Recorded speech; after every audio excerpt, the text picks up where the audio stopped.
Hello everyone and welcome to How to Professional. In this video, I am going to show you how to get your TikTok account unbanned. You have to just go to the Chrome browser, or if you're using an iOS, just go to Safari. Here, you have to type TikTok contact.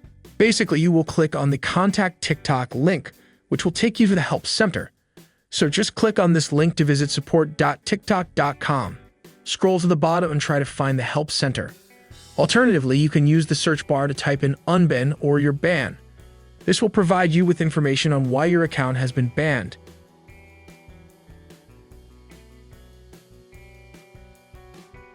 Select No and click on Let me show you how to appeal directly from the app.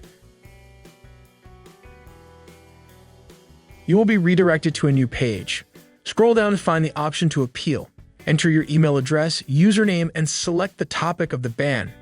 Explain in detail why your account was banned and if it was a mistake or not. They will contact you for your email address within 24 hours to resolve the issue. If you found this video helpful, please like and subscribe to our channel. We'll see you in the next video.